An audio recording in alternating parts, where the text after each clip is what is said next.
화산 얘기 한번 해봅시다. 화산 얘기.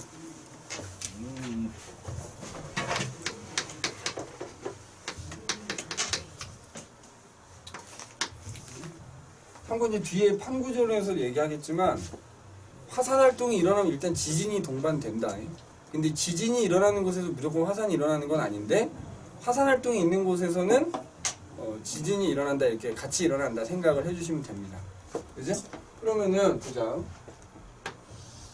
땅속 어딘가에 암석들이 이제 녹아있지, 그지? 이렇게 녹았어. 이걸 뭐라 불러 이거? 마그마라 부르지, 마그마. 그지? 마그마가 이제 형성이 된다고, 군데군데.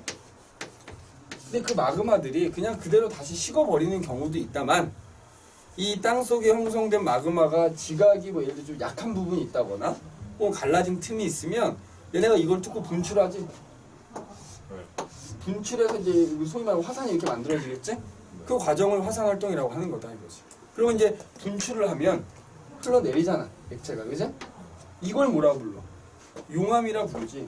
그러니까 우리가 이제 일단 마그마하고 용암의 차이를 알아야 돼. 자, 마그마는 쉽게 말하면 이거지. 마그마는 뜨거운 액체는 액체야. 얘도 뜨거운 액체는 액체인데 이렇게 생각하면 쉬워. 용암에 여러 가지 기체 성분이 섞여져 있는 거야. 그걸 뭐라 부르죠? 화산가스라 불러. 그럼 봐봐. 마그마가 이제 분출을 하잖아? 그럼 화산가스는 공기 중으로 이렇게 날아가겠지. 맞지? 네. 그리고 뜨거운 액체만 흘러내리겠지? 그 뜨거운 액체가 용암인 거야. 근데 이거 쓰면 이거 라바라고 하잖아, 라바. 라바. 근데 마그마는? 마그마. 그냥 그대로 마그마야. 그게 달라요? 다르다니까 지금 써놨잖아. 마그마는 용암의 화산가스가 땅속에 있기 때문에 그게 갇혀있을 거 아니야. 생각해봐. 다르니까 단어가 다르겠지. 똑같다면 굳이 마그마, 용암 나눌 필요가 없는 거잖아. 그지? 그래서 어쨌든 마그마가 땅을 뚫고 이제 분출한단 말이야. 그럼 그때 이제 화산가스가 빠져나가잖아. 자, 화산가스. 이 화산가스의 주성분이 뭐냐 이거지. 애들 부르면 이제 대부분 이산화탄소라고 먼저 대답하거든. 사실은 가장 많은 양을 차지하는 건 수증기. 그렇지. H2O가 가장 많은 양을 차지하고요. 그 다음이 이제 뭐야? 이산화탄소인 거지. CO2. 그죠? 그리고 또 우리 잘 알다시피 이 CO2는 뭘 일으켜? 온실 효과라는 걸 일으키는 온실 기체이기도 하지. 그 다음에 이산화탄소 외에도 이제 또 뭐 여러 가지들 들어있지. 뭐 아황산가스라는 거. 그 다음에 황화수소라고 하는. 그래서 황성분을 포함한 유독성 기체들도 이제 같이 뿜어져 나오게 되는 거지. 그 다음에 이제 기체 성분인 거지. 그 다음에 이제 뜨거운 액체 성분은 용암인 거잖아. 근데 얘네들이 땅을 뚫고 분출하는 거기 때문에 이때 고체 성분들도 튀어나오거든. 이 화산 활동이 일어날 때 튀어나오는 고체 성분들은 통틀어서 화산쇄설물이라고 불러. 화산쇄설물. 그러니까 고체 성분이다 이렇게 생각하면 돼. 고체. 근데 이 화산쇄설물은 보통은 크기에 따라서 이렇게 좀 분류를 합니다. 크기에 따라. 말 그대로 이제 우리 미세먼지라고 먼지 수준에 해당되는 건 화산진 이런. 거기 아마 우리 교재에 보면은 그 입자들의 크기가 나와 있을 텐데 화산진. 그 다음 좀 큰 애가 뭐야? 화산재가 되는 거. 화산재. 이제 그 다음 큰 건 뭐라고 나와 있어?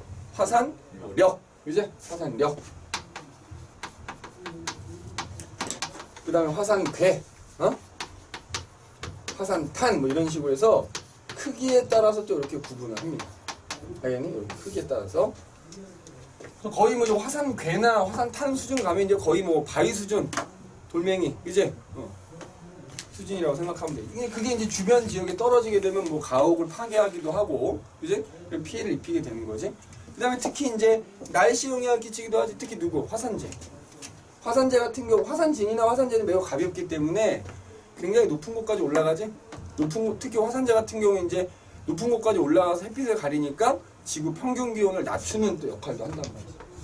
물론 이게 이제 니네 영화 같은 데 보면 알죠? 화산재가 눈처럼 막 떨어지거든. 그지? 그것 때문에 이제 직접적으로 농작물에 피해를 입을 수도 있지만 또 장기적으로는 그 화산재 때문에 토양이 비옥해지는 영향도 있다 이거지. 그래서 어쨌든 이 화산쇄설물이라는 고체는 크기에 따라서 우리가 이렇게 구분할 수 있다라는 거 기억을 해두시면 되고, 그 다음에 이제 뜨거운 요 액체 흘러내는 용암 있죠. 이 용암이 이제 사실 중요해요 여기서는. 왜냐면 이 용암, 이 녀석의 성질에 따라서 분출하는 형태라든지 아니면 뭐 만들어지는 화산체라든지 이런 것들이 이제 달라지게 되거든. 그지? 근데 니네 뒤에 나오는 얘기인데 미리 좀 얘기를 하자면, 그 화산쇄설물 있지, 얘네들. 얘네가 액체랑 섞여서 막 빠르게 흘러내려. 여기 두 가지가 나와. 화산쇄설유라는 게 있고요. 화산이류라고 하는 게 나온다. 그러니까 이런 거. 화산쇄설유는 용암은 용암대로 흐르기도 하지만 용암에 화산재가 섞여갖고 흘러. 그걸 뭐라 부르냐면 화산쇄설유라고 그래. 알겠니? 자, 이거 그냥 쉽게 말하면 뭐라고? 용암하고 화산재가 섞인 거야. 그게 흘러내리는 게 화산쇄설유라고 생각하면 되고요. 그럼 화산이류는 뭐냐? 근데 여기 화산가스의 주성분이 수증기라며. 당연히 화산활동이 일어나는 주변에서는 비가 좀 많이 내릴 수도 있겠지. 그럼 그 내리는 빗물에 화산재가 섞여서 빠르게 흘러내리는 게 화산이류야, 이류. 그러니까 화산이류는 결국 빗물에 화산재가 섞여서 빠르게 흘러내리는 게 화산이류다 이렇게 생각합니다. 그래서 이것도 종종 물어보거든. 화산쇄설유와 화산이류의 차이가 뭔지도 좀 잘 기억을 해둬야 됩니다. 알겠니? 그래서 그러니까 결국 이제 화산 분출이 일어나면 기체 성분, 고체 성분, 액체 성분이 다 나온다. 근데 그 중에서도 이제 방금 얘기했듯이 바로 이 용암이 좀 중요하다. 이제 용암. 우리가 이제 용암도 종류를 좀 나눠볼 수가 있는데, 뭐 산성용암, 중성용암, 염기성용암이라고도 부르고, 보통의 경우에는 이제 이렇게 나오죠. 용암의 종류.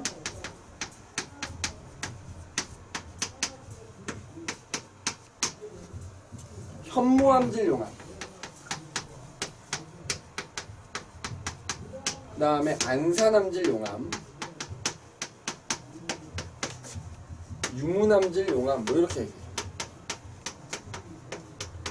다른 말로는 현무암질 용암은 염기성 용암이라고도 표현해요. 염기성.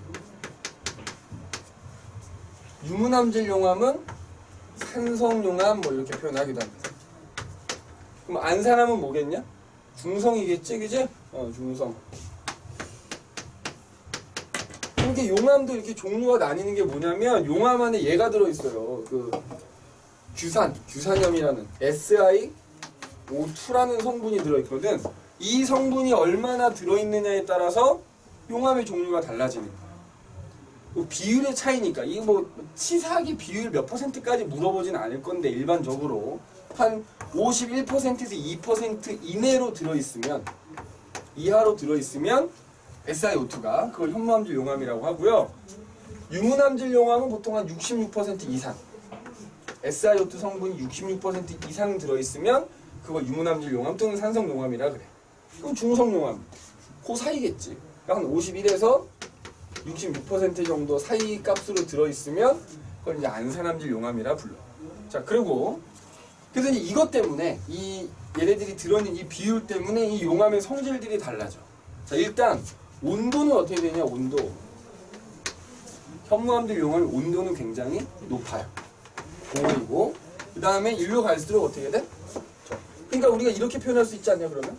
SiO2가 많이 들어있을수록 용암의 온도가 낮다라고 얘기할 수 있겠지. 맞아? 그 다음에 용암의 액체 성분이니까 흐를 거 아니냐? 그 흐르는 거하고 관계된 거. 점성이에요, 점성. 점성이 있고 유동성이 있는데, 점성하고 유동성은 사실 반대라고 생각하면 되겠지. 점성은 얼마나 끈적거리느냐 이 얘기인 거고, 유동성은 얼마나 잘 흐르냐 이거잖아. 그럼 니네 생각을 해봐. 끈적이는 애들이 잘 흘러? 니네 물하고 꿀이 있어. 누가 더 잘 흘러?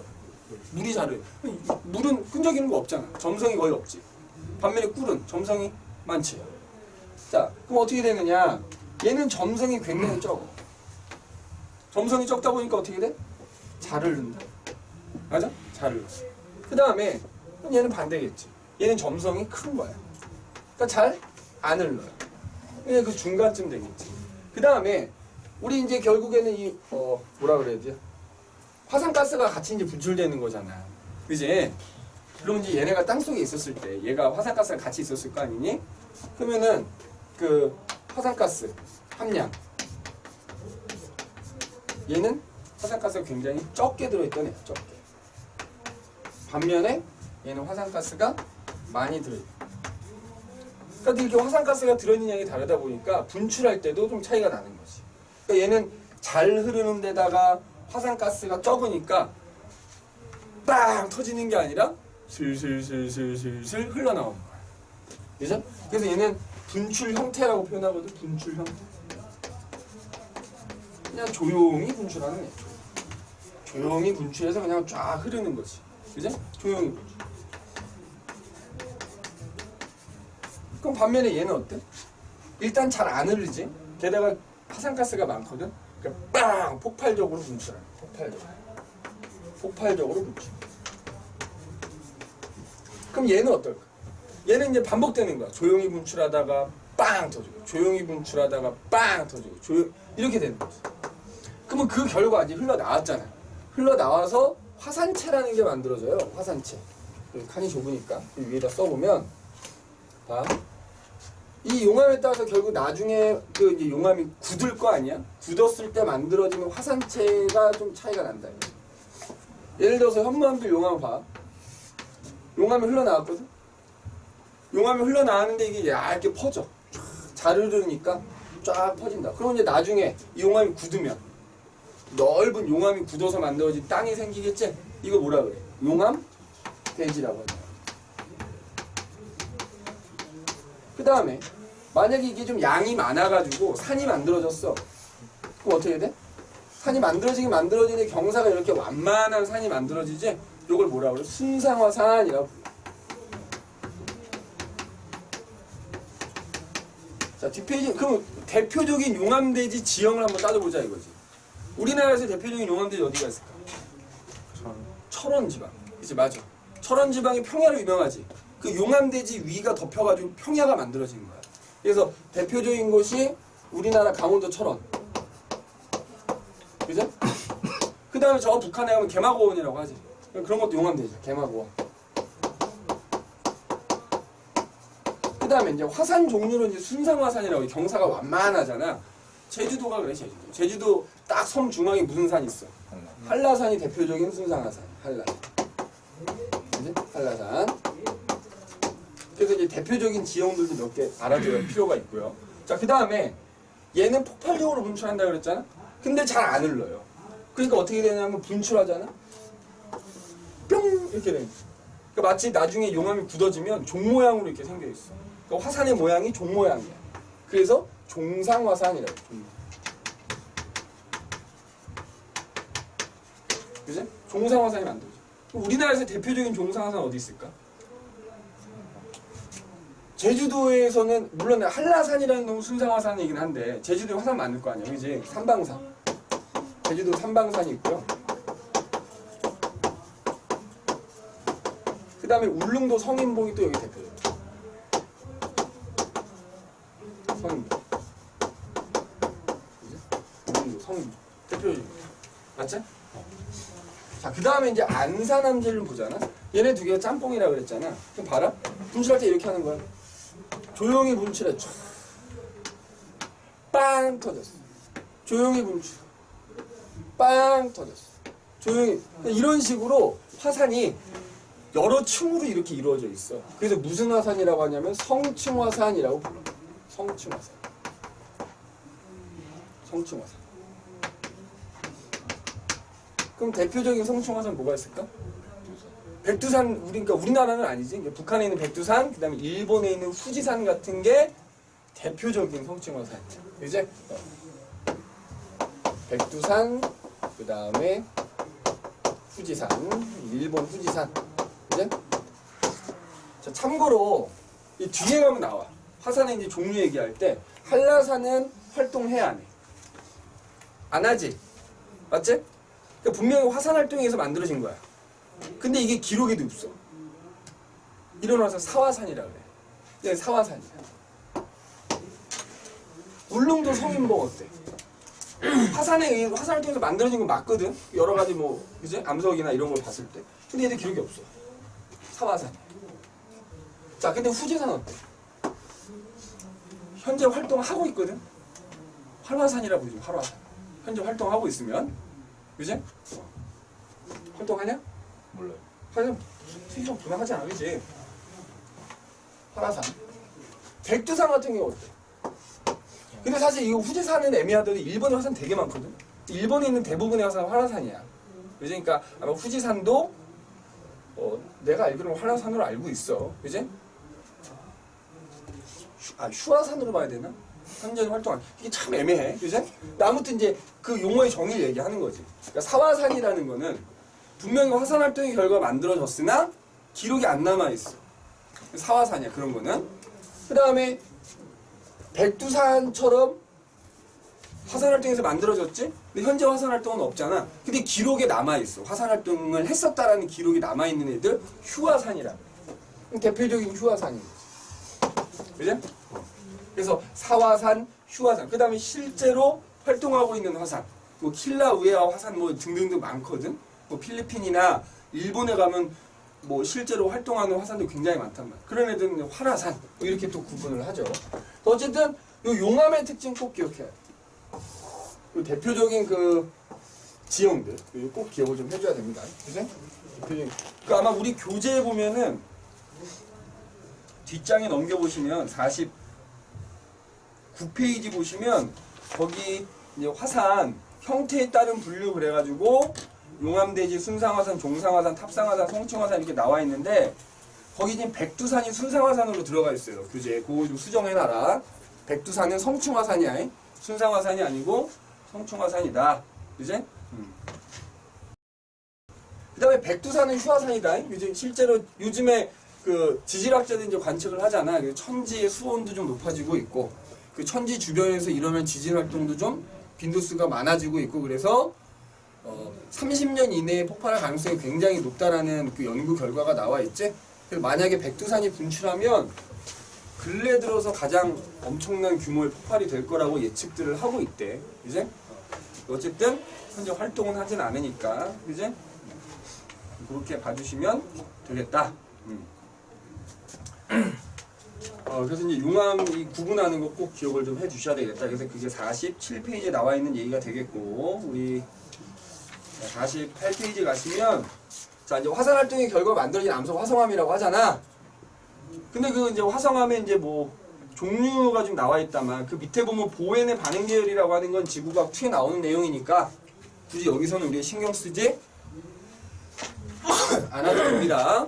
그럼 그냥 얘기가 나왔으니까 화성암, 화산 활동에 의해서 만들어진 암석을 화성암이라고 하지. 그거만 정리하고 넘어간다. 화성암의 종류. 자 일단 요 그림을 좀 지우고 다시 그리자면 아까 이제 얘기했듯이 땅속에 마그마가 이렇게 만들어져. 근데 이제 그 마그마가 이제 분출해서 이제 용암이 흘렀단 말이지. 그 두 가지란 말이야. 마그마가 분출할 수도 있지만 분출하지 않고 그냥 다시 굳어버리는 경우가 있고 그 다음에 마그마가 분출해서 흘러내리는 용암이 결국에 이제 굳을 거 아니야. 근데 만약에 땅속에 있던 마그마가 식어 다시 굳는다고 하면 땅속은 따뜻하잖아. 그러니까 천천히 식어요. 그럼 이 마그마가 녹았던 마그마가 천천히 식어서 나중에 암석이 되면 천천히 식으니까 그 암석을 이루는 광물의 크기가 커. 왜냐면 걔네들이 충분히 자랄 수가 있기 때문에 식으면서. 그래서 그걸 우리가 뭐라고 하냐면 조립질. 광물의 그 크기가 굉장히 크거든. 조립질 암석이라고도 하고 다른 보통은 뭐라고? 심성암이라고 부르죠. 심성암. 그지? 심성암. 반면에 얘가 분출을 용암이 흘러내리면 그 용암이 식을 거 아니야 결국에는. 만약 분출을 멈추면 식을 거 아니야. 근데 얘는 땅 속이 아니라 땅 위에서 식기 때문에 땅 속에서보다는 더 빨리 식을 거 아니야. 그러면 암석이 확 굳어버리니까 결정이 잘할 틈이 없어. 그래서 그 암석을 이루고 있는 광물의 결정이 굉장히 크기가 작아. 그래서 세립질이라고 하고 다른 말로 화산암이라고 하지. 그래서 우리가 이 심성암하고 화산암을 합쳐서 화성암이라고 부르는 거지. 근데 이제 또 얘네를 말이야. 얘네를 보통 한 세 가지 나오거든. 색깔에 따라서 이제 구분을 해요. 그지? 그게 조립질이건 세립질이건 간에 색깔에 따라 밝은 색이 있고, 그러니까 예를 들어 심성암인데 밝은 색이 있고 어두운 색이 있고, 그죠? 밝은 색 대표적인 게 뭐야? 화강암이 대표적인 거야. 화강암. 그지? 화강암. 그 다음에 세립질, 화산암 중에서 밝은 애가 누구다? 유문암이 대표적인 거야. 그지? 그 다음에 화강 중간 정도겠지. 이제 중간 정도 밝기가 되겠죠. 화강암, 반려암이 될 거고요. 섬노감 이런 순위. 그리고 얘는 여기 안산암, 삼로감이 가운데 아니에요? 화강암, 섬노감, 반려 맞나? 아 그러네, 그지? 선생님이 바꿨었네. 미안합니다. 섬노감, 반려암, 그지? 이렇게 되지? 현무암, 여기 현무암이 되겠지. 그지? 보통은 이제 암석 그러면 이제 현무암 아니면 화강암밖에 안 나오긴 하다만 어쨌든 얘네는 굉장히 어두워. 얘네는 굉장히 밝은 색을 띠고. 그러면 물론 입자의 크기가 다른 건 알겠는데 왜 얘는 색이 어둡고 얘는 색이 밝냐 이거지. 자, 어두운 색을 띠니까 일로 갈수록 어두운 색을 띠는 암석에는 어두운 색깔을 띠게 하는 원소가 많이 들어있어. 철하고 마그네슘이 많이 들어있어. 철하고 마그네슘이 많은 거야. 얘네 색깔이 어둡거든. 그러니까 생각해봐. 이게 이 암석 안에 결국 원소가 들어있는 거잖아. 얘는 어두운 색을 띠게 하는 철과 마그네슘이 많이 들어있거든. 물론 이제 대부분의 암석에는 규산염이라는 SiO2 성분도 들어있어. 다 들어있는데 거기에 플러스 이게 많이 들어있으면 어두운 색이야. 근데 철이 들어있으니까 무겁겠냐 가볍겠냐. 그래서 현무암하고부터 화강암이 제일 많이 나오잖아. 이는 구멍이 송송송송 나 있어서 그렇지 만약에 밀도라는 걸 따져보면 얘가 더 밀도가 무거워. 그래서 보통 무겁다라고 표현하거든. 들어보면 얘가 가볍지. 근데 구멍을 다 메웠어. 메우고 같은 크기로 든다고 하면 얘가 더 무거운 거야. 얘가 이게 많기 때문에. 그래서 색깔도 어둡고 밀도도 더 크다라는 거 정도만 기억해 두시면 되겠다. 그지? 그래서 화성암의 종류 좀 잘 기억을 해 두시면 좋겠다.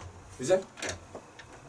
그 다음에 뭐 49페이지에 나오는 뭐 그 화산체 불모 활동 여부에 따라서 활동 형태에 따라서 그 다음에 형태에 따른 그지? 화산체 형태에 따른 그건 아까 다 여기서 설명하면서 얘기했기 때문에 한번 참고해 주시면 될 것 같다. 그지? 그 다음에 미리 좀 얘기하자면 이따 판의 경계 얘기할 때 나오겠다만 니네 여기서 특히 요거 꼭 해령이라는 곳이 있어요. 해령. 바닷속에 해령이 있거든. 해령에서 화산활동이 일어나거든. 거기서 나오는 용암은 주로 현무암질 용암. 근데 일본섬 있지, 일본섬. 그 이제 좀 이따 판에서 다시 한번 얘기할 텐데 대륙판하고 해양판이 만나는 베니오프데라고 하는 데서 만들어지는 용암은 주로 안산암질. 그래서 그거 차이도 요것도 종종 물어봐. 그러니까 해령에서 분출되는 용암의 종류 가끔 물어봅니다. 현무암질이고요. 그다음에 요거는 베니오프데라고 하는 해양판하고 대륙판이 만나는 지점에서 만들어지는 용암은 안산암질이 많다라는 거 이거 잘 기억을 해 두셔야 되겠다. 자, 그래서 우리가 화산에 대해서 간단하게 얘기를 해봤다. 자, 그러면 이제 제일 중요한 이 고체지구 변화에서 다 중요하지만 이 바로 판구조론이라는 게 또 굉장히 또 중요하다. 판구조론에 대한 얘기를 한번 해보도록 합시다.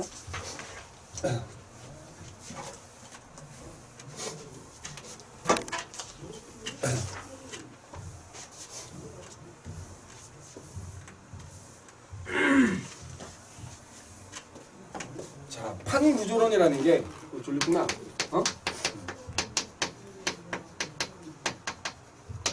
자, 우리가 살고 있는 곳이 지구에서 어디야? 껍데기 아니냐, 껍데기? 지각이라고 하지? 우리가 살고 있는 지각이 크고 작은 10여 개의 판으로 이루어져 있다 라고 하는 게 판구조론이란 말이야. 근데 판구조론이니까 이론이겠지? 그지? 판구조론이라는 이론이 확립되기까지는 그지? 어떤 그 확립되기 과정이 이제 있겠지? 그지? 그 얘기를 한번 해볼 텐데 그 얘기하기 전에 그런 얘기 나온다. 조력운동이라는 게 나오고 조산운동이란 말이 나오지? 자. 그러니까 이제 결국에는 이거야. 판구조론이 뭐냐면 우리가 살고 있는 지각이 10여 개의 크고 작은 판으로 이루어져 있고 그 판들이 움직이면서 우리가 앞서 배운 지진이나 화산활동과 같은 여러 가지 지각 변동이 일어난다 이 얘기거든. 근데 사실은 지진이나 화산 활동은 축적돼 있다가 한순간에 터지는 거잖아. 그러니까 급격하게 일어난 지각 변동이야. 그 지진하고 화산이 일어난 순간을 따지면. 근데 지금 얘기하는 조류운동이나 조산운동은 굉장히 오랜 시간에 걸쳐서 천천히 일어나는 지각 변동이다 이렇게 생각하면 돼. 그죠? 그럼 조류운동 뭐야? 빨리 육지가 만들어진다 이 얘기거든. 그게 크게 두 가지야. 융기와 침강이라는 게. 그러니까 뭐야? 과거에 바다였는데 솟아올라서 뭐가 됐다? 육지가 융기. 과거에 반대로 육지였는데 지금은 바다야. 그 육지가 가라앉았다. 침강인 거지. 자, 그럼 이거 왜 그러느냐? 우리 이제 1단원에서 지구 내부 구조 얘기했다 맞아. 여기 만약 수조에 물이 있어, 물. 그럼 이 물을 우리가 멘틀에 비웠어, 멘틀. 그죠? 그 다음에 그 위에 나무도막을 내가 이렇게 하나 띄워놨다고 해봅시다. 그럼 이 멘틀 위에 떠있는, 이 물 위에 떠있는 나무도막은 우리가 살고 있는 지각이라고 할 수 있는 거지. 그지? 지각이라 비유할 수 있어. 그럼 어쨌든 이제 뭐 반반 이렇게 잠겨 있는 거지. 그래서 이게 이 나무도막이 두꺼우면 두꺼울수록 잠겨 있는 부분도 많고 솟아 있는 부분도 많은 거잖아. 자, 근데 너희가 만약에 여기다가 나무도막을 하나 이렇게 더 올려. 그럼 어떻게 되냐? 그러니까 이게 나무도막 A였고 거기 위에다 똑같은 녀석 B를 하나 올린다고 쳐보자고. 그러면 요 옆에다가 나무도막 A만 있었을 땐 예를 들어 이렇게 돼 있을 거 아니야. 근데 A 위에다가 똑같은 녀석 B를 올리는 거지. 그럼 어떻게 돼? 이렇게 될 거 아니야. 그치? 그러니까 A라는 녀석만 보자면 가라앉은 거지. 무거워졌기 때문에. 맞아? 근데 여기서 내가 B를 덜어내면 어떻게 돼? 다시 이렇게 될 거야. 그러니까 무슨 얘기냐? 우리가 살고 있는 지각이 있잖아. 풍화 침식 작용을 오랜 시간에 걸쳐 받을 거 아니야. 그리고 예를 들어서 고산지대나 이런 데 있는 빙하가 녹아. 그럼 지각이 가벼워지면 어떻게 된다? 솟아 오른다는 거야. 그게 뭐야? 융기다 이거지. 풍화 침식이나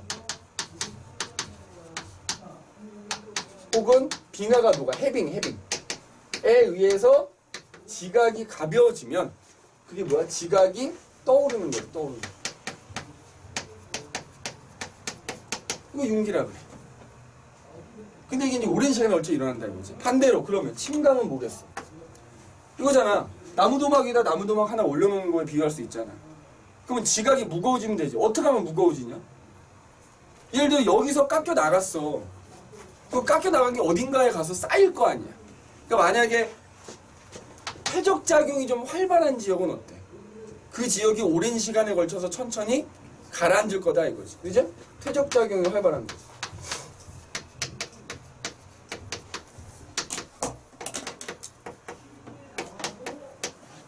그러면 이거 어떻게 할 수 있어? 그 증거들이 있단 말이지. 아, 이 지역은 융기가 되었구나.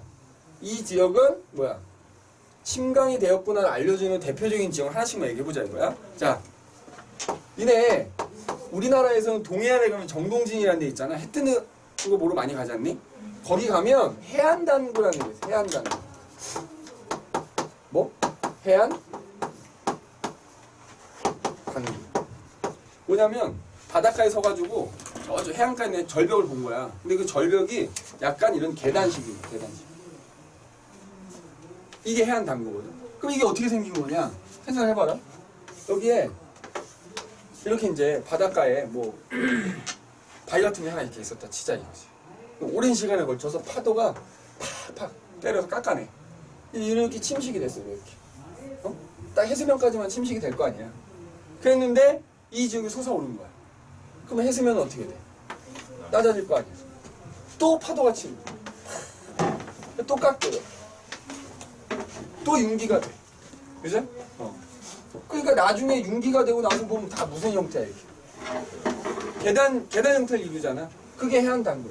그 대표적인 게 정동진에 있는 해안단구다. 맞지? 그 다음에 침강이 일어난 거. 침강.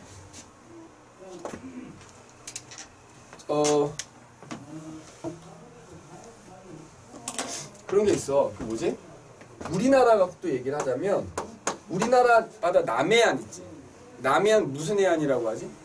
리아스식 해안이라고 부르고, 그지?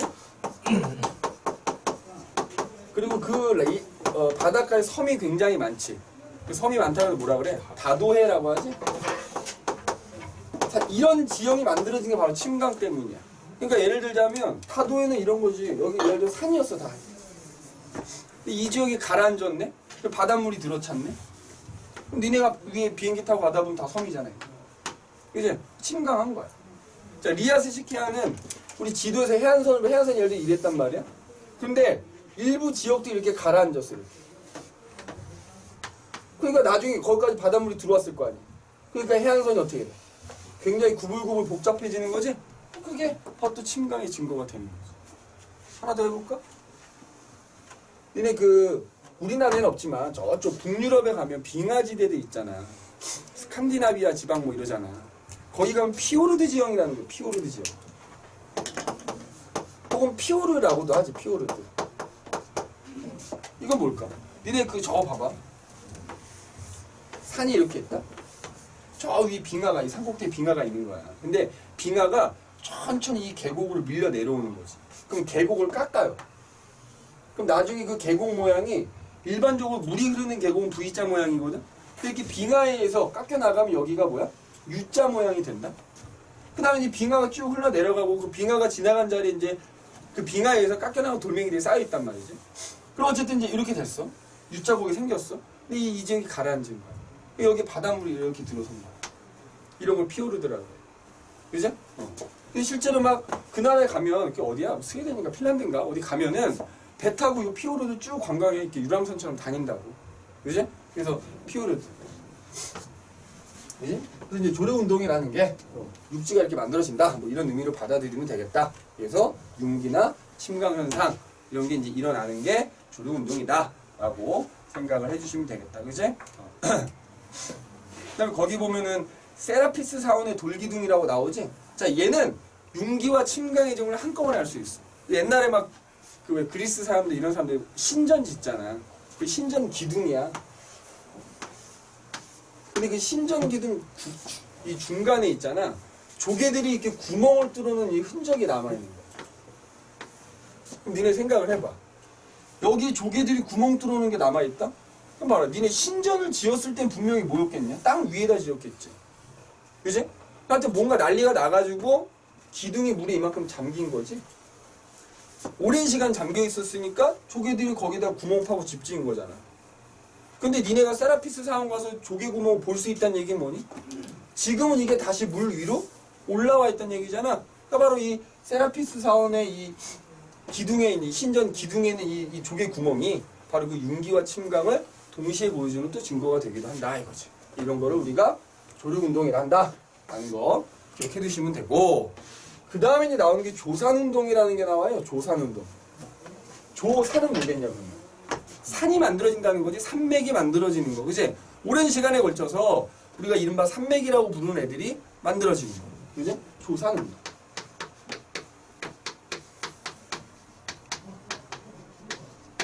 이거는 사실 조금 이따 나오는 이제 판의 경계하고도 사실 이어지는 얘기인데, 그지?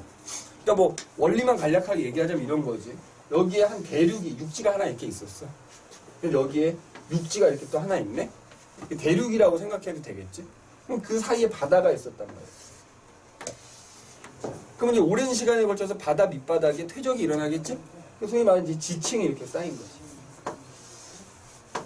그런데 이 두 대륙이 움직이기 시작한 거야. 얘네가 점점 가까이 접근을 하네. 1년에 몇 센치씩?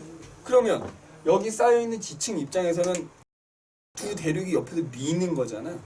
미는 힘을 받잖아. 그러니까 어떻게 돼?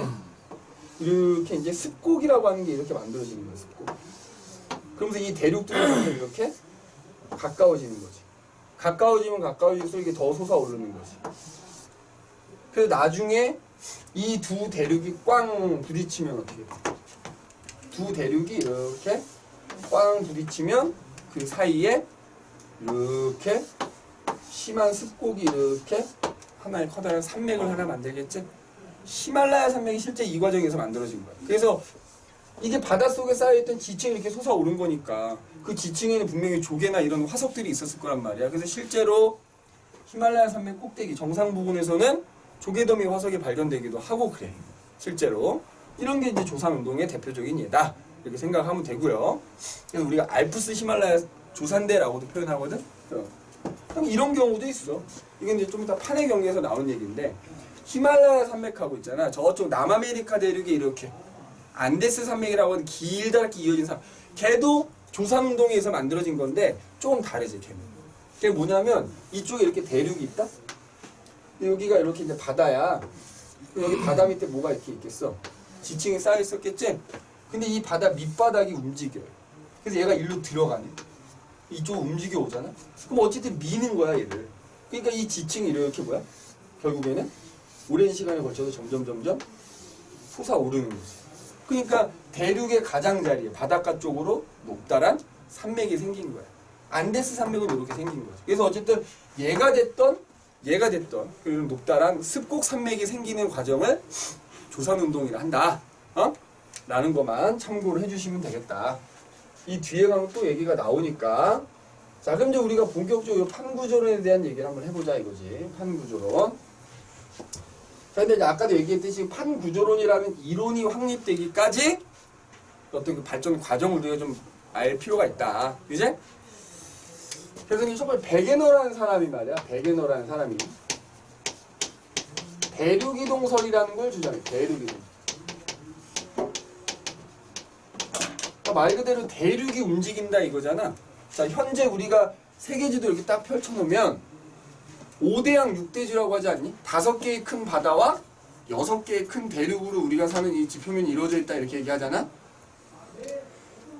근데 이제 베게너가 어떤 주장을 했냐면, 우리 이제 지질시대라고 하죠. 지질시대 중에 고생대라는 시기 때는 그 지금 5대양 6대지라고 6개의 대륙들이 다 하나로 붙어 있었다 이거. 그래서 어마어마하게 큰 초대륙을 이루고 있었다 이것이. 초대륙. 그러니 이 사람이 이 초대륙에 이름을 붙이기를 판게아라고 이름을 붙였다.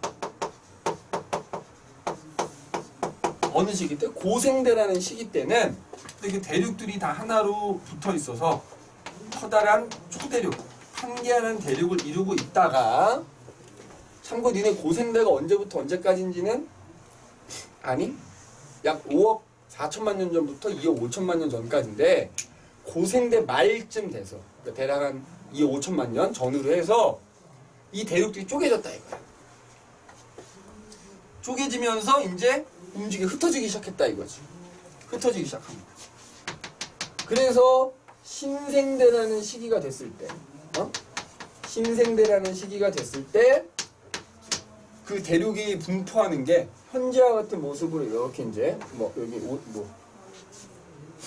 오세아니아 대륙 있고 이쪽에 이렇게 아메리카 대륙 있고 쭉 이렇게 현재와 같은 분포를 보이게 된 것은 신생대 때다라고 주장을 했어. 학자들이 아무 근거 없이 주장하진 않겠지. 그럼 이제 베게너라는 사람은 뭐를 근거로 이런 주장을 했느냐? 자, 첫 번째는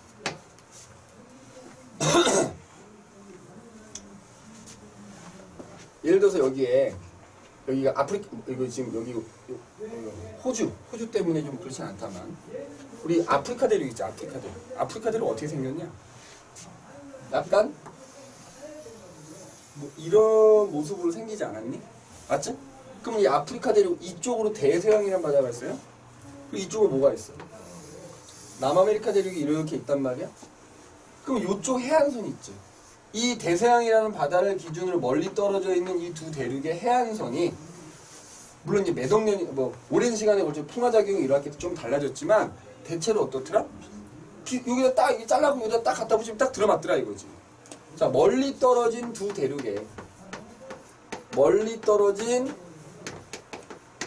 대륙의 해안선이 일치하더라. 해안선이 마치 붙어 있었는데 내가 요렇게 잘라낸 것처럼 해안선이 비슷하더라 이거지. 그죠? 우연일 수도 있지 않냐? 그죠? 라고 할 수도 있겠지. 두 번째는 뭐냐 그러면, 예를 들어서 봐라. 지금 현재 여기 대서양이라는 바다를 두고 여기 떨어져 있잖아. 만약에 얘네가 애초에 이렇게 떨어져 있었어. 그러면 이쪽 환경하고 이쪽 환경은 당연히 다르잖아. 그런데 그럼 환경이 다르면 사는 생물도 다를 거야. 근데 보니까 여기서 발견된 화석하고 여기서 발견된 화석이 동일한 종의 화석이 발견된 거야. 자, 멀리 떨어진 두 대륙에서 발견된 화석이 일치하더라 이거지. 그 얘기는 무슨 얘기야? 과거에 여기하고 여기가 한 지역이었다는 얘기잖아. 같은 환경이었다는 얘기잖아. 그러려면 어때야 되는 거야? 얘네가 붙어 있었다라고 밖에는 얘기할 수가 없는 거지. 맞지? 그 다음에 세 번째는 또 이런 게 있어. 지층을 조사해 본 거지. 예를 들어 실제로 여기란 얘기가 이제 예를 들어서 여기 쌓여있는 지층을 이렇게 조사를 해봤어. 여기 쌓여있는 지층을 이렇게 조사를 해봤어. 그럼 지층이 쌓여있는 순서나 구조가 동일하더라 이거야. 뭐 예를 들어서 여기는 이렇게 쌓여 있고 이렇게 쌓여 있고 이렇게 쌓여 있고 뭐 이렇게 되는데 여기도 보니까 여기가 이렇게 쌓여 있고 이렇게 쌓여 있고 이렇게 쌓여 있고 지질 구조가 똑같더라 이거지. 마찬가지로 멀리 떨어진 두 대륙의 지질 구조가 일치하더라 이거. 지질 구조. 지질 구조가 일치하더라.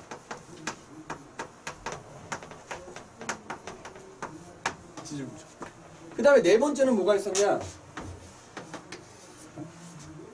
마찬가지 빙하가 현재 분포하고 있는 곳하고 빙하가 있었다라는 흔적이 남아있는 곳들을 이렇게 모아봤더니 딱 예를 들어서 여기에 딱 빙하가 있었다라고 하면 그 대륙들이 이제 찢어졌을 거 아니야? 그럼 현재 그 대륙들의 빙하가 남아있는 거하고 흔적들을 모아보니까 여기 딱 이렇게 모이는 거지.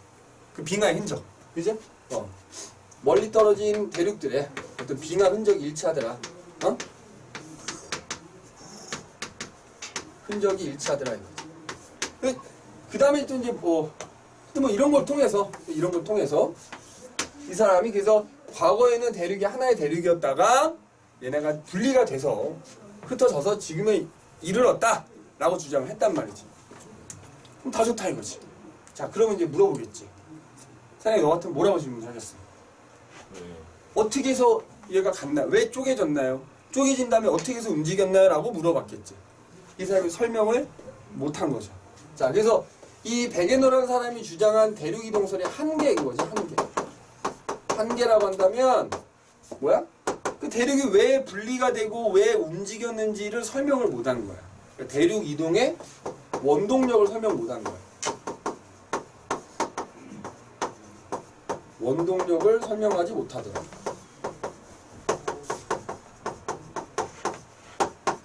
그러니까 실제 이것 때문에 인정을 못 받은 거지. 그러니까 이제 이 사람의 제자가 있어요. 빡친 거지. 제가 명예를 회복해 드리겠습니다. 그지? 뭐 이렇게 된 거야. 그래서 이제 바로 홈즈야, 홈즈. 그래서 홈즈라는 사람이 있는데 이 베게너의 제자야. 홈즈라는 사람이 바로 멘틀 대류설이라는 걸 주장하게 이릅니다. 그지? 멘틀 대류설. 홈즈라는 사람의 멘틀 대류설. 자, 제목에 바로 나와 있는 거지. 벌써 제목만 봐도 느낌이 오지 않냐? 멘틀에서 대류가 일어난다 이거지. 그것 때문에 대륙이 움직였다 뭐 이런 얘기가 되겠지. 그지? 자, 그럼 보자. 우리가 살고 있는 지각이 이렇게 있을 거 아니야? 그지? 우리가 살고 있는 지각이 이렇게 있을 거야. 물론 이제 대륙 지각하고 해양 지각 두께가 다르다만 그냥 일단 지각이 요거라고 합시다. 그럼 그 밑에 뭐가 있어? 지구 내부 부피의 한 80%짜리 멘틀이라는 층이 있겠지? 멘틀. 그래서 지각입니다. 근데 멘틀 아래쪽에 핵이 있을 거 아니야. 그러니까 이 핵에서 에너지가 올라오는 거죠, 에너지가. 그지? 열에너지 같은 게 올라오는 거야. 그지? 뭐, 방사성 원소가 붕괴되면서 방출한 열에너지 같은 게 올라와서 이 사람이 뭐라고 주장했냐. 이 멘틀이 암석이긴 한데 유동성이 있다 이거야. 그 결과 여기서 뭐가 일어난다? 대류가 이렇게 일어난다 이거지. 대류. 그러면 대류가 일어나는데 이게 액체가 아니라 고체잖아. 그러니까 암석이 움직이는 거 아니냐? 그러면 그 대류가 일어나지 않는 그 윗부분은 어때? 힘을 받는 거야. 그러니까 예를 들어서 지금 이렇게 대류가 왼쪽 오른쪽에 좌우로 다 이렇게 나눠지니까 이 윗부분은 양쪽으로 잡아당기는 힘을 받겠지? 그럼 오랜 시간에 걸쳐서 잡아당기는 힘을 받으니까 여기가 점점 어떻게 되는 거야? 찢어지는 거야, 찢어지는 거. 결국 이제 찢어진 다음에는 당연히 그 방향으로 얘네들이 움직여 가겠지? 그래서 멘틀에서 일어나는 대류에 의해서 결국 그 위에 있는 대륙들이 분리가 된 거고 분리가 된 이후에도 그 대류가 일어나는 방향으로 움직여 간 거다 라고 주장한 게 멘틀 대류설인 거지. 좀 이따 이제 판구조론 얘기하겠다만 판구조론 안에 사실 이 내용이 포함되어 있는 거야. 그래서 좀 이따 가면 요걸 뭐라 불러? 참고로 요 멘틀에서도 대류가 일어나는 부분은 연약권이라고 부르고요. 그 위에 이제 대류에 의해서 힘을 받는 요 부분이지. 요 부분은 암석권이라고 불러. 다른 말로 뭐라고 부른다? 이게 뒤에 가면 판이 되는 거야. 뒤에 가면 요거를 뭐라 부른다? 판이라고 부른다. 이거. 알겠니? 여기 멘틀.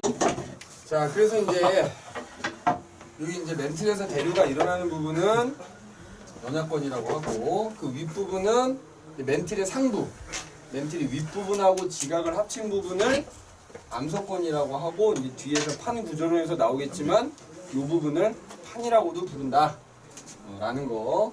어쨌든 멘틀 대류설을 이 홈즈라는 사람이 주장함으로 인해서 앞서 베게너가 설명하지 못했던 대륙이 왜 어떻게 해서 이동하게 되는지를 설명할 수 있게 됐다 이거죠. 그지? 그 다음에 뭐 지금 이제 세 번째는 이제 그게 있어. 해저학장설이라는 게 있어. 해저학장설. 사실 이것도 이제 멘틀 대류설에 기반을 한 거다라고 생각하면 되는데 말 그대로 해저가 뭐야? 바다 밑바닥이 뭐야? 점점 넓어진다 이거지. 그지? 해저학장설이라는 건 바다 밑바닥이 점점 넓어진다 이거. 자, 어차피 지각이 있는데 해양 지각이겠지. 바다 이제 밑바닥. 그지? 밑바닥이 있는 거야. 그럼 그 밑에 이제 멘틀이 또 있을 거 아니야? 자, 근데 여기서도 마찬가지로 뭐가 일어나? 대류가 이렇게 일어날 거야. 그치? 대류가 일어나가지고 그 윗부분 아까 암석권이라고 했던 부분이 힘을 받아. 계속 당기는 힘을 받는 거 아니냐? 그러다 보면 여기가 어떻게 되겠어? 찢어질 거 아니야? 맞지? 찢어져서 움직이겠지, 일로. 그 움직이면 이게 어떻게 되냐? 여기 틈이 이렇게 벌어질 거 아니야? 맞지? 그럼 벌어지면 벌어진 채로 있는 게 아니라 그 사이에 이제 뭐야?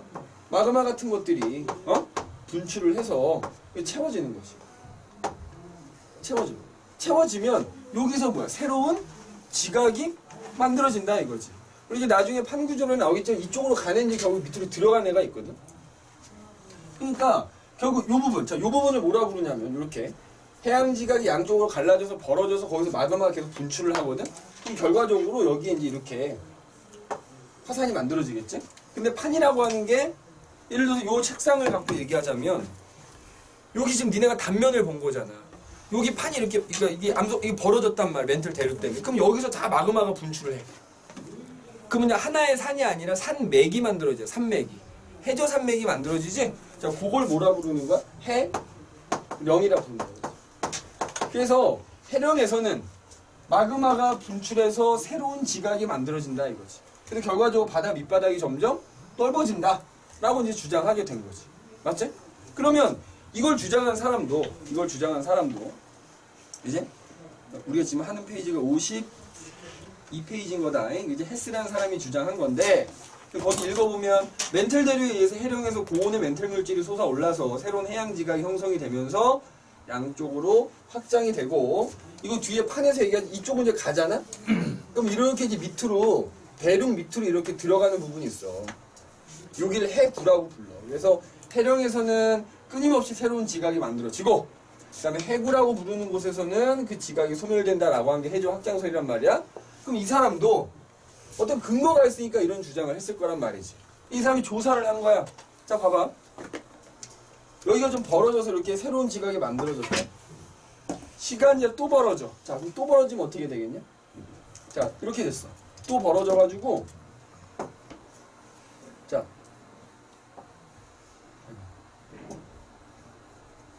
이렇게 됐어. 그럼 또 벌어졌으니까 또 새로운 물질이 올라올 거 아니? 이렇게 됐어. 자, 이렇게 됐단 말이야. 그러면은 봐봐. 해령을 기준으로 해서 일단 좌우 대칭이잖아. 그러면 생각해봐. 요 지각을 이루는 암석하고 지금 내가 여기 파란색 표시한 암석하고 나이가 같겠니? 다르겠지? 그럼 누가 나이가 더 젊겠어? 파란색이 더 젊겠지? 그러니까 이제 보니까 실제 나이를 측정을 해봤겠지. 여기 요 암석을 표본을 채취해갖고 나이 따져보고 여기 표본 채취해서 따져봤더니 이쪽에서 점점점 일로 가면 갈수록 그러니까 이쪽으로 가면 갈수록 그 암석의 나이가 점점 많아지더라는 거야. 자, 첫 번째 해령에서 멀리 갈수록 그제? 해령에서 멀어질수록 그 암석의 지각을 이루고 있는 암석의 나이가 많아지더라 이거지.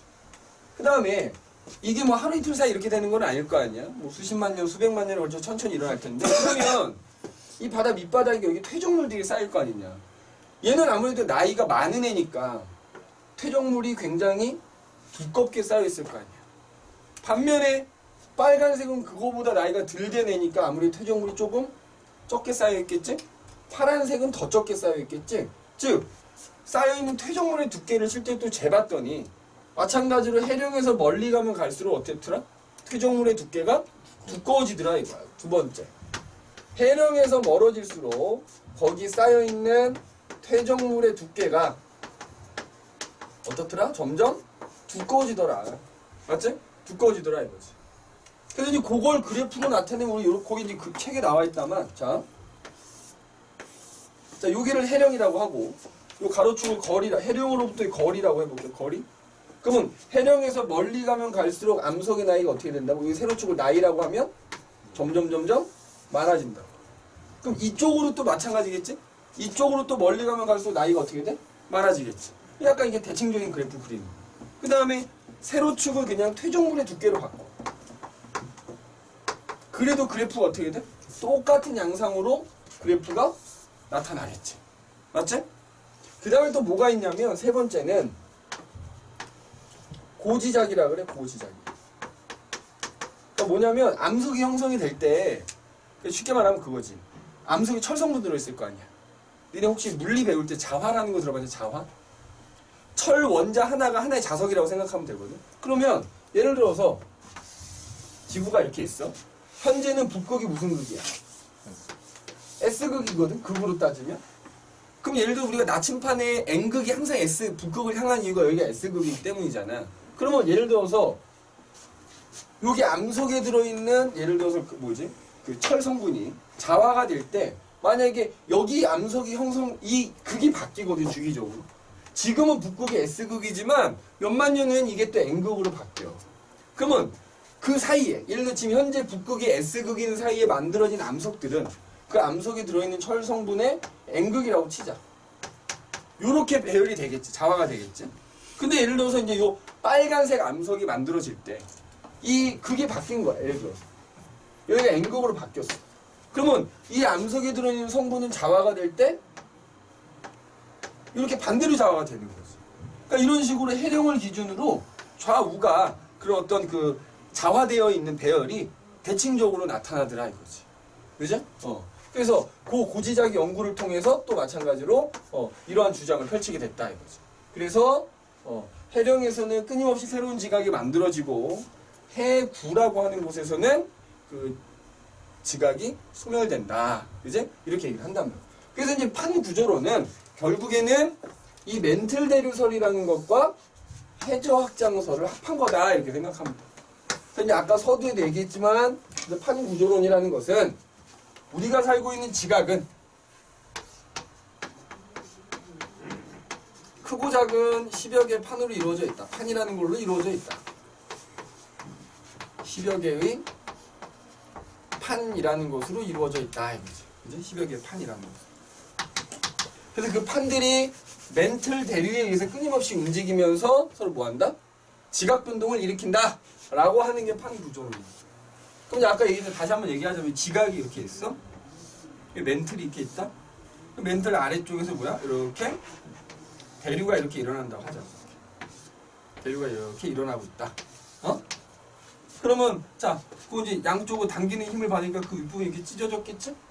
여기도 이렇게 찢어진 거지. 이렇게. 크고 작은 10여 개 판으로 돼 있는 거야.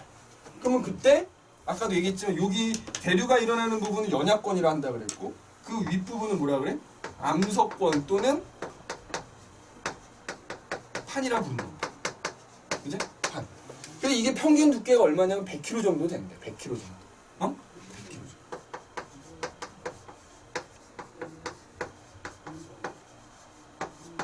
100kg 정도. 네? 100km 정도 되는 거야. 판이야. 그럼 이제 여기서 봐라. 판이 예를 들어서 이 경우에는 멘틀 대류가 이렇게 올라오고 있기 때문에 판이 형성이 되면 이 판들이 양쪽으로 벌어지겠지? 맞지? 그 다음에 예를 들어서 그럼 이제 벌어지면 아까 얘기했듯이 뭐 여기서 뭐 멘틀 물질 같은 게 올라가면서 여기 채워지겠지. 그 다음에 여기는 판들이 이렇게 부딪힌단 말이야. 그치? 그러니까 지금 판이 벌어지거나 판이 부딪히는 곳에서 지각변동이 일어나는 거야. 그래서 이걸 우리가 뭐라 부르냐? 판이 벌어지든 혹은 부딪히든 이걸 우리가 판의 경계라고 부른다. 알겠니? 판의 경계. 그래서 참고로 이렇게 판과 판이 벌어지면 이걸 우리가 발산형 경계라고 부르는 거고, 판과 판이 이렇게 서로 부딪히면 수렴형 경계라고 부르는 거야. 그래서 우리가 이제 판의 경계를 얘기하자면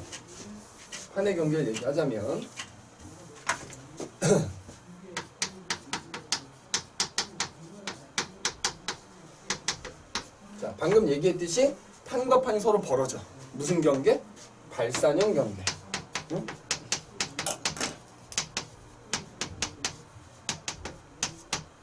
자, 그 다음에 판과 판이 서로 이렇게 부딪히지? 무슨 경계? 수렴형 경계. 수렴형 경계.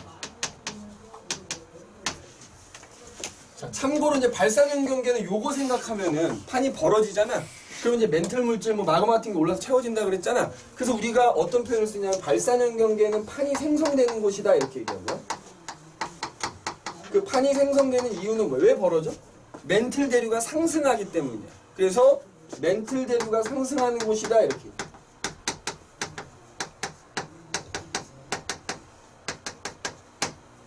그 다음에 수렴형 경계.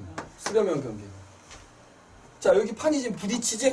근데 얘는 반대로 판이 소멸되는 거. 왜냐면 이제 나중에 얘기하겠지만 판과 판이 부딪히면 이 밀도가 다르잖아? 그럼 뭐 밀도가 그중에 큰 놈이 밑으로 들어가게 되거든. 그래서 판이 소멸되는 곳이다 이렇게. 그리고 멘틀 대류가 하강한다 이렇게. 그렇잖아. 여기 하강하는 곳이야. 하강하는 곳. 그 다음에 가장 중요한 얘기는 안 했어. 무슨 얘기냐? 지금 판이잖아. 근데 니네 이 판이 종류가 있어. 그 얘기를 안 했어. 어차피 우리 이 경계에 대해서 자세히 얘기하는 거는 이제 다음 시간에 얘기할 거니까, 일단 경계 뭐 마무리는 해보자. 그 다음에 이제 무슨 경계가 하나 더 있냐면, 얘는 판이 생성되는 곳이지? 얘는 판이 소멸되는 곳이지? 생성되지도 않고 소멸되지도 않는 보존형 경계라는 게 있어. 그래서 이제 판의 경계 크게 세 가지. 발산형 경계, 수렴형 경계, 보존형 경계라는 건 이제 이 세 가지에 대해서는 우리 다음 시간에 자세히 얘기할 거고, 오늘 마지막으로 뭐냐, 이 판도 종류가 있단 말이야.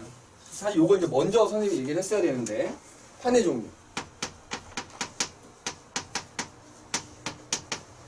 뭐 별거 없어. 왜냐면 지각을, 자, 판이라고 하는 게 결국에는 지각에다가 멘틀의 윗부분을 합한 거거든. 그러니까 이 판이라고 하는 것은 그 지각에다가 멘틀 상부를 이제 합쳐서 우리가 이제 판이라고 부른단 말이야. 근데 이제 이게 판의 종류는 이 지각이 무슨 지각이냐 이거지. 왜냐하면 대륙 지각이 있고 해양 지각이 있거든. 그러니까 만약에 지각인데 이게 대륙 지각인 거지. 그러니까 여기다 그림을 그릴까? 자, 지각을 그려보자면 이렇게 돼 있단 말이야. 여기 밑에가 멘틀이겠지? 여기가 지각인데 여기가 대륙 지각이야. 여기가 해양 지각이야. 그러면 그 대륙 지각을 포함하는 판은 요거는 대륙판인 거야. 대륙판. 무슨 판? 대륙판. 그 다음에 판인데 해양 지각을 포함하고 있어. 요거 무슨 판이야? 해양판인 거야. 해양판. 자, 그런데 봐라. 니네 멘틀은 같은 멘틀이잖아. 멘틀 상부는. 그죠? 근데 지각이 다르지. 자, 대륙 지각은 주로 무슨 함수로 돼 있어? 화강암질로 돼. 화강암이야. 화강암. 그 다음에 해양 지각은 주로 무슨 함수로 돼 있다? 현무암으로 돼 있어. 자, 내가 아까 암석에서 얘기했지. 현무암하고 화강암 중에 누가 밀도가 크다고? 현무암이 큰 거야. 그러니까 니네 이제 다음 시간에 판의 경계 자세히 얘기하겠지만 정확하게는 이렇게 돼 있다. 이렇게 돼 있어. 그러니까 이쪽 해양판이 해양 지각이 현무암이다 보니까, 그죠? 해양 지각이 현무암이다 보니까 여기가 해양판이잖아. 해양판이 더 무거운 거야. 그러니까 이제 얘네가 부딪히면은 해양판이 대륙판 밑으로 들어가게 된단 말이야. 그지? 들어가게. 그지? 그래서 판은 대륙판과 해양판이 있다. 그거는 이제 지각이 대륙 지각이냐 해양 지각이냐의 차이고, 그 지각의 차이 때문에 밀도 차이가 생긴다. 그래서 참고로 이제 이렇게 여기 그리면 얘 이렇게 멘틀 대류가 하강하는 곳이거든. 그래서 이쪽으로 판이 이동해 오면은 그 해양판이 대륙판보다 무겁기 때문에 밑으로. 그러면 해양판끼리는 어떨까? 해양판끼리도 밀도가 좀 달라요. 그래서 같은 해양판이어도 더 무거운 게 있고 가벼운 게 있거든. 그래서 그럴 경우에는 무거운 놈이 밑으로 들어간다. 근데 이 경우에는 무조건 해양판이 밑으로 들어간다. 이렇게 생각을 해주면 되고, 마지막으로 요거. 해양판이 그럼 대륙판 밑으로 들어가면 여기 있지, 여기. 여기서 결국 암석끼리 마찰이 생길 거 아니에요? 그래서 여기 요거를 요 경계를 따서 군데군데 마그마가 생기는 거야. 요 경계를 뭐라 부르냐면 베니오프대라고 부르죠. 베니오프. 자, 그래서 이제 우리 자세한 판의 경계는 자세한 판의 경계, 그다음에 그 경계에서 생기는 어떤 지형들, 요런 거는 우리 다음 시간에 와서 얘기를 해보도록 합시다. 알겠죠? 자, 오늘은 여기까지. 오케이? 자, 숙제가 좀 있어요.